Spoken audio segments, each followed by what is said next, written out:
Hello అండి, అందరికీ నమస్తే. ఈరోజు మనము చింతకాయ తొక్కుడు పచ్చడి చేసుకుందాము.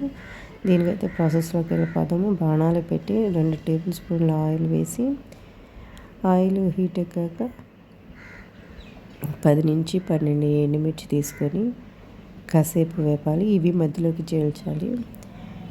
ఇలా కాసేపు వేగనిద్దాము.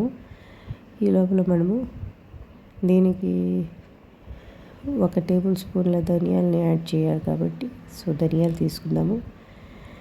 1 స్పూన్ ధనియాలు, 1 స్పూన్ జీలకర్ర వేసి వేపి తీసి పక్కన పెట్టుకుందాము. అదే బాణాలి పెట్టి దీనికి కావాల్సిన పోపు పెట్టుకుందాము. దీనికైతే నేను 7 టేబుల్ స్పూన్ల ఆయిల్ వేస్తున్నాను. ఎందుకంటే ఇది ఆయిల్ ఉంటేనే బాగుంటుంది కాబట్టి, ఇది నిల్వర పచ్చడి కాబట్టి నిల్వ ఉండేదానికి చెడిపోదు త్వరగా, ఎంతో రుచినిస్తుంది రోజులు గడిచేపోద్ది. దానికైతే నేను 7 టేబుల్ స్పూన్ల ఆయిల్ వేసాను. 1 స్పూన్ ఆవాలు చిటపటమన్నాక 1/2 స్పూన్ జీలకర్ర,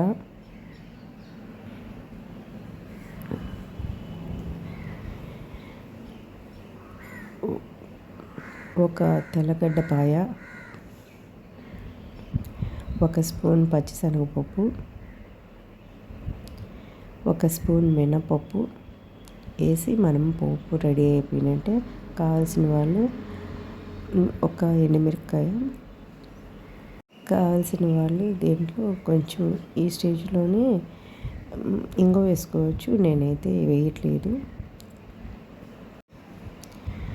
మన పోపు రెడీ అయిపోయింది. మనమైతే పచ్చడి చేసేసుకుందాము. దానికైతే నేను పండుని బాగా కడిగి కాస్త ఆరనిస్తే ఎక్కువ రోజులు నిల్వ ఉంటుంది కాబట్టి, అందుకని కొంచెం ఆరనిచ్చి అప్పుడు వేస్తున్నాను.